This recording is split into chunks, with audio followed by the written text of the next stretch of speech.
નમસ્તે, હું જૈની ઠુમર। આજે અમરેલીમાં શિક્ષણ જગતને શર્મસાર કરતું પ્રકરણ સામે આવ્યું છે।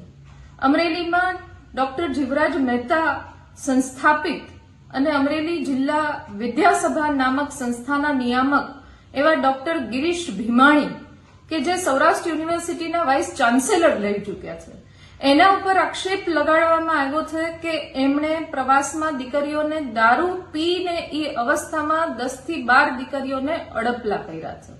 આની ફરિયાદ નોંધાવા જ્યારે વાલીઓ પહોંચ્યા ત્યારે એમ કેમ પ્રકારે આ પ્રકરણને દબાવવામાં આવ્યું। શિક્ષણ જગત માટે આ ખૂબ ગંભીર કિસ્સો કહી શકાય અને એનાથી પણ વધારે મહિલાઓ માટે આ ખૂબ ગંભીર વાત કહી શકાય। આપણે એવા ગુજરાતમાં રહીએ છીએ કે જ્યાં સ્ત્રી સશક્તિકરણની વાતો ખૂબ બૂમ બરાડા પાડીને કરવામાં આવે છે। આવા શિક્ષણ મંત્રી કે જે મહિલા છે, જે પોતે દરેક ગુજરાતમાં દીકરીઓ સુરક્ષિત રહે એની પોકળ વાતો અને દાવાઓ કરતા અનેક વાર જોવા મળે છે। અમરેલીમાં આવું પ્રકરણ બને, દીકરીઓને અડપલા કરવામાં આવે અને સાથે સાથે જ્યારે આ પ્રકરણ બન્યું છે ત્યારે એના વાલીઓ પોલીસ સ્ટેશન જાય ત્યારે ફરિયાદ નોંધાવી ન શકે અને ફરિયાદ નોંધાવ્યા વગર પાછું વળવું પડે, એવું તો કેવું દબાણ હશે એની કલ્પના તમારે ને મારે કરવી જ રહી। કેટલી બધી દીકરીઓની જિંદગી સાથે ખિલવાડ થયો હશે એ પણ કલ્પના ગભરાવી મૂકે, ડરાવી મૂકે એવી છે। ખૂબ બધા વાલીઓનો ફોન આવ્યો કે અમારી દીકરીને પણ આવી રીતના ક્યાંક પીએચડી બનાવી દઈશ, ક્યાંક ડિગ્રી અપાવી દઈશ, ક્યાંક તને પ્રમોશન કરાવી દઈશ, આવી અનેક લાલચો સાથે અનેક પ્રકારના શોષણો આવા પ્રકારના જે હોદ્દાઓ ઉપર બેઠેલા હોય એવા લોકોએ કરેલા છે। અને આવી વાતો જ્યારે અમરેલી જેવા નાના સિટીમાં થાય, નાના ટાઉનમાં થાય અને સામે આવે અને ફરિયાદ પણ ન નોંધાવી શકે તો એ ખૂબ ગંભીર ઘટના કહી શકાય। આજે આ પ્રકરણ ક્યાંક ચર્ચામાં આવ્યું છે ખરું, પણ હજી સુધી એનો ભોગ બનનાર પીડિત દીકરીઓ બહાર આવી શકી નથી।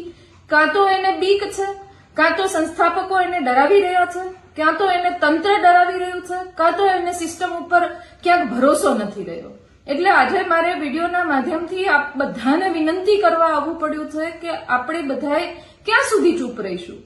જ્યારે જ્યારે દીકરીઓની વાત આવે છે ત્યારે પ્રકરણ દબાવી દો, કોઈનું નામ નહીં લેતા। આની સાથે અવડા મોટા નેતાઓ જોડાયેલા છે, આ વ્યક્તિની પહોંચ ખૂબ ઉપર સુધી છે, તમારા પરિવારને, તમારી દીકરીને ખોઈ નાખશે, ભવિષ્યમાં ક્યાંક લગ્ન નહીં થઈ શકે, ભવિષ્યમાં ક્યાંય નોકરી નહીં મળી શકે, ડિગ્રી પૂરી નહીં કરી શકે, આવા દબાણો થતા હશે, સમજી શકું છું, પણ ખૂબ ગંભીર ઘટના છે। ભવિષ્યમાં પણ આવી દીકરીઓ સાથે કંઈ ન થઈ જાય એની તકેદારી પણ રાખવી સમાજને, એટલે કે આપણે બધાનો સહિયારો પ્રયાસ જરૂરી છે।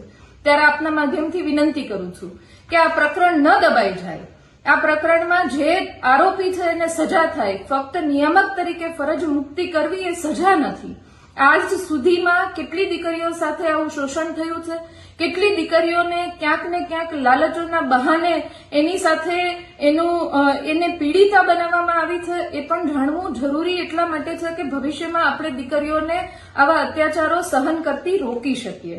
આપણે ખૂબ આશા રાખીને શિક્ષણ મેળવવા માટે મોટી મોટી સંસ્થાઓમાં, નામચીન સંસ્થાઓમાં આપણી દીકરીઓને મોકલતા હોય છે જેથી કરીને એનું ભવિષ્ય બને, પણ ભવિષ્ય બનતા બનતા એનું મોરલ તૂટી જાય એ હું માનું છું ત્યાં સુધી આપણે બધા જ એક સાથે રહીને એ દીકરી સાથે કે એના ભવિષ્ય સાથે અન્યાય કરતા હોઈએ એવું લાગે છે। એટલે આપના માધ્યમથી વિનંતી કરું છું કે આ પ્રકરણ એ આંખ ખોલનારું પ્રકરણ બને, ભવિષ્યમાં અનેક દીકરીઓને બચાવનારું પ્રકરણ બને અને જ્યારે આવી સંસ્થાઓમાં ગામડામાંથી મા બાપ દીકરીઓને ભણવા મોકલે ત્યારે નિશ્ચિંત થઈને મોકલે, એનો દાખલો આપણે અમરેલીની પ્રજા સાથે રહીને બેસાડીએ એવી વિનંતી છે। અને સાથે સાથે સ્ત્રી સશક્તિકરણના પોકળ દાવાઓ જે કરે છે, રીવાબા એવું કહે છે માનનીય શિક્ષણ મંત્રી કે ગુજરાતમાં બધી જ મહિલાઓ સુરક્ષિત છે, દીકરીઓ સુરક્ષિત છે, શિક્ષણ ખૂબ સારું મળે છે, તો કેવી રીતનું સારું મળે છે?